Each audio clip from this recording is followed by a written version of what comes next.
What's going on, YouTube? Is Donnie B all day, and I am bringing you something special. Check this out. Whoop, there it is. Psych. So this is the Becker neck knife. It's the skeletonized neck knife. They call it skeletonized, obviously, because you can see straight through the handle, and you can see it even though it's skeletonized, it still has a little lanyard hole. And I'm not sure if they do that in case you want to put on your own scales, or if they sell scales that go on, I don't even know. And then you can leave that part open right there and still use that. Here is where you would attach it to your neck. And I don't like that it's not really 100% centered, because it gives it a lot of jogging around room. I wish that it was just a little tiny circle there that you can throw a chain through, but it's not. Well, guess what? It works. The sheath is a hard plastic. It's not Kydex or anything like that. It's a hard plastic, but it goes in, it comes out, it goes in, it goes out. It's like rabbits. In and out and in and out and in and out. And eventually, boom, you got pieces all over the place. So let's take a good look at this thing. And we'll get it against the white background so you can see. Now look at that clip point right there. It is so very Becker familiar. This, I mean, you have the BK2 or the BK7 or the BK9 or the BK Whopper. Delicious. You're going to have this shape. You're going to have this exact shape. You're going to have this exact color. You're going to have that little jimped thumb ramp. You're going to have that pretty little clip point. The one thing that this is that the others aren't is this is a hollow grind, right? But it doesn't need to be anything more than that or anything other than that, because of what it is. It's light, it's light, it's small, it hangs from the neck, and that's what it is. This thing is a backup utility knife, or a backup, just in case knife, or it's even, defend yourself against a snake knife, something like that. This isn't your go-to blade right here. This is an additional blade that you're going to have with you, that you're going to wrap around your neck. It's going to hide well. And it's just going to be that just-in-case knife. Oh, I got something like that. Whoop, just in case. That's what its main thing is for. It's the smaller tasks that you'll have to get done. And it does that. Cost-wise, let's see. I think I picked this up for like just over $10. That's pretty cheap, especially for a piece of steel that's going to work. As far as sharpness, man, this knife comes sharp. I could do my whole arm like this. It is shave sharp, and I mean shave sharp. You can see all that hair. It is shave sharp. This thing will get you right here if you're not careful. That's why you don't wear it around your neck like this. You stab your heart. But yeah, this thing is pretty well done on the grind. The edge is pretty nice. The steel is 5CR15. That's what it is. I think it's 3 1/4. That's the blade length is 3 1/4. Overall, it's just under 6.5. And the only problem I have with it is the fact that I have really big hands, and it's that really little tiny handle. I don't know if they make scales that go onto it, or if it's meant to be like this, or like I could just build my own. That would be no problem. Like I said, I don't know why the lanyard hole is here, unless they make scales where everything's closed except they leave the lanyard hole open. That's the only reason they're the only way I could assume that's why that would be there, because when you have a skeletonized handle, you really don't need the lanyard hole. They do what they do. I don't know. But it's just about midnight out here right now, so I'm not going to take it outside and play around. However, I don't do tabletops. We all know that. So I do have some wood in the house by the fireplace. We're going to use this thing a little bit, see what we can't get done with it. Let's see.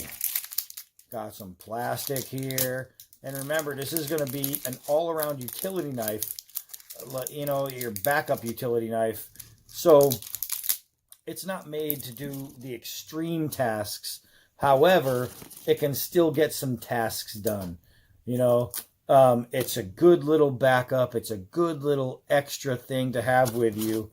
And you can either throw it in a pocket, dangle it from a bag, or wear it around your neck. It doesn't really matter. If you want, you can get yourself a little pocket clip, and literally you can glue it on here and have a pocket clip.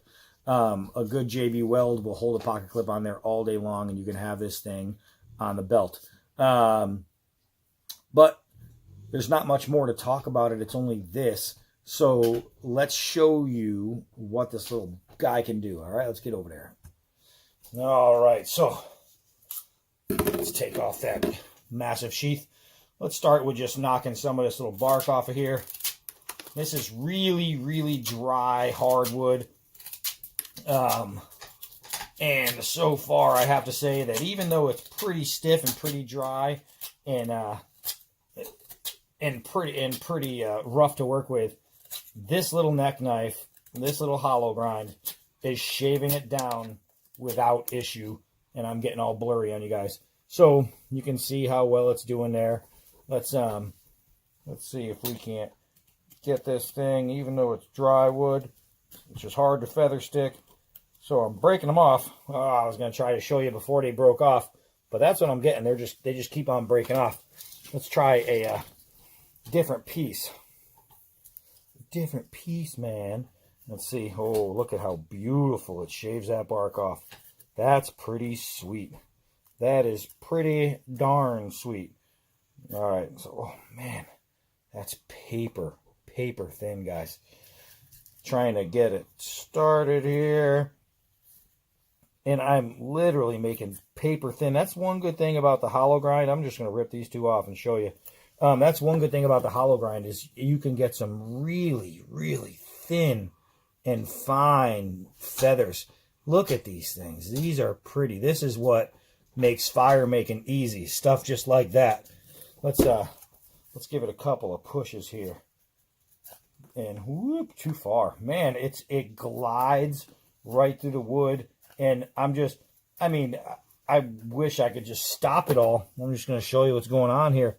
I mean, I want to stop it and show you what's going on, but it's so fine that it's just brushing them right off of the little piece of log there.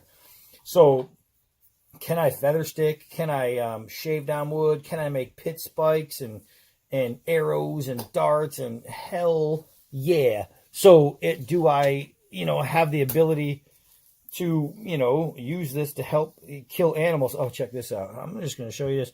I'm going to do a video on how to do these, but I was making a spear, fishing spear. Pretty cool, but that's not what we're doing right now. So, let's see. I'll knock that one off. I'll knock that one off. And so here it is. Pretty simple, right? If you make a pit around your camp, especially if you're in like a lean-to or you're unprotected and you got some wild animals around, you dig this into the ground, you pop this into the hole, into the ground like that, and you cover up a little space. Animal comes by, it wants to check you out, boop, falls through a hole, boop. You have a bunch of these on the ground, and now you have dinner and safety. So that's that. But I think what we should try and do is get a little baton action with this guy right here. Let's see if we can baton with this little dude. All right, so yeah, that's a good shot, right? Here we go. I'm going to put you guys down like that. We are going to grab this and this. So I'm going to use this one because it's nice and fat. Let's see. We'll start with a light piece of wood first. All right, and then we'll go heavier depending on how good it goes. All right, so can I make kindling? Yeah, I'm going to call that a no problem type thing. Do I need a baton for kindling? No. So now what we're going to do is we're going to take this nice big fat piece. All right, first, I wonder if I can knock off that tip. So hopefully you guys can see what's going on. I'll try to make this a little better for you. It's a little dim over here. It's a little dark. But what I'm going to do is put this right here on there. Check that out. Check that out. Just made a nice square tip, so it's easier to stand up. And now we are going to get the baton in. I have to find a nice angle because this is not a very big blade. So let's see. Oh yeah. Oh, yeah. So I'll tell you what, guys, for a little tiny neck knife, man, it's better than I thought it was going to be. It's going to have more uses than I would have guessed. It's literally just breezed. I mean, breezed through that wood. Let's see. Probably going to cut off my pinky here. Let's see here. Oh, yeah. Not too bad. Not too bad. So far what I'm seeing with this is it can really help you out with prep. If this is what you happen to have and you're in an emergency situation, you know, and you went out camping or not even camping, but just hiking, and you packed extremely light because you didn't expect to be out, you got stuck out, this little guy right here can really come in handy. But I have something else I want to do, so hold on. All right. So this video isn't supposed to be a tutorial on how to piss off a girlfriend, but I'm going to throw a knife in the house. Let me back up a little bit. Let's see if I can't get this to stick.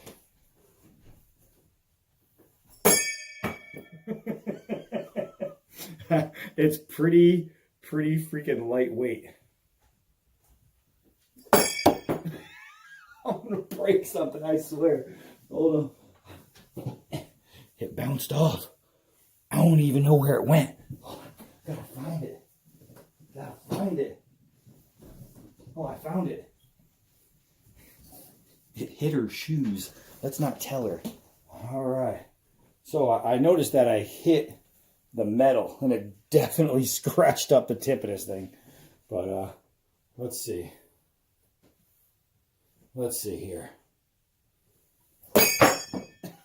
All right.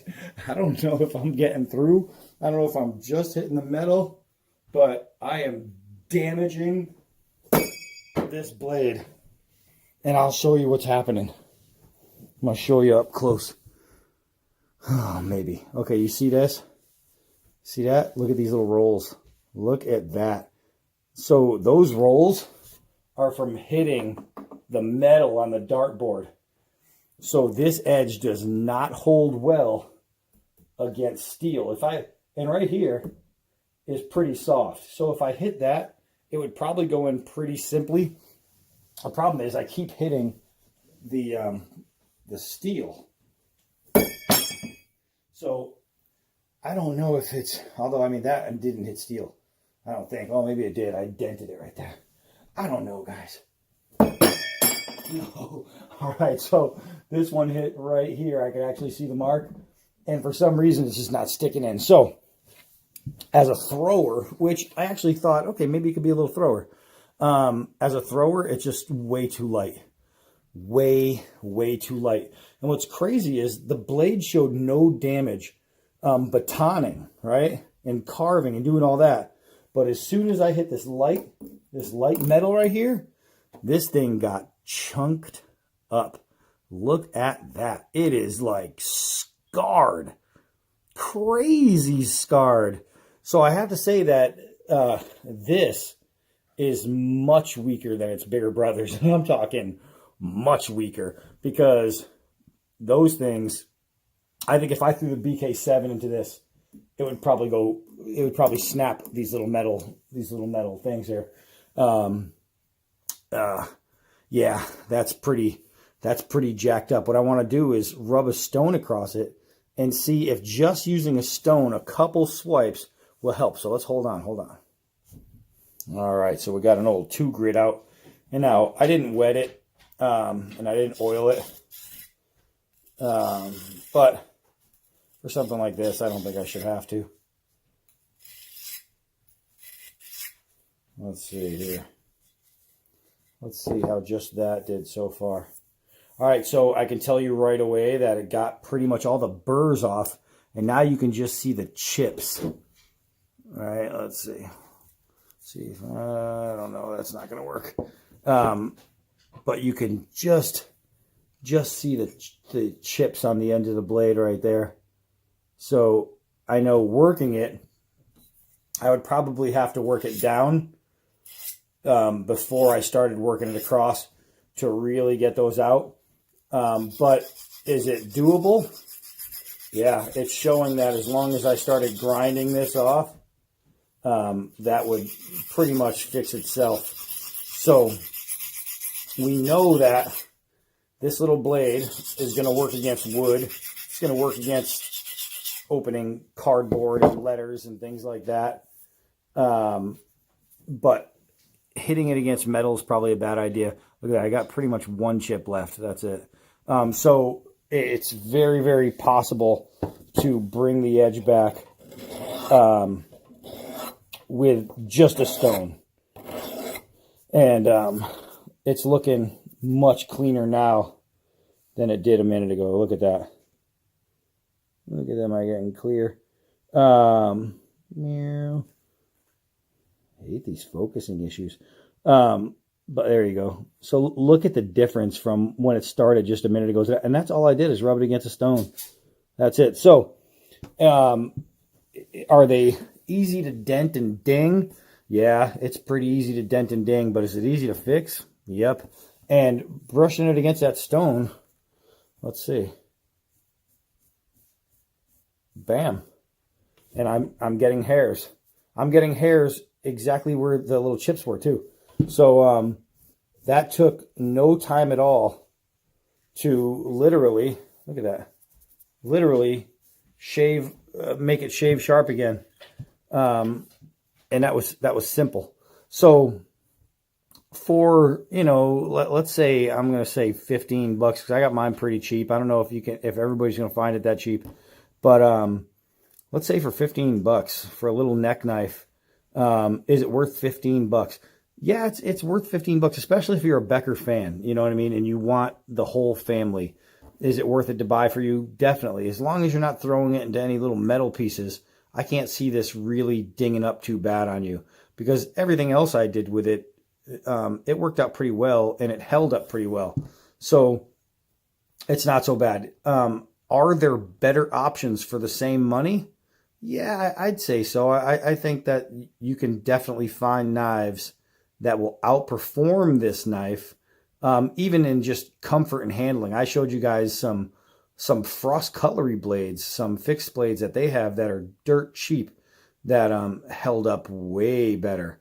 And they're way more comfortable to hold. They actually have handles on them. This one, it's a Becker, so you're pretty much buying the name. You know what I mean? You're not buying the Becker quality or buying the Becker name.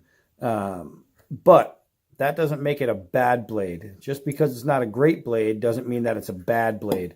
So, I don't know. It's definitely one of those things that's still worth having in the collection. You know what I mean?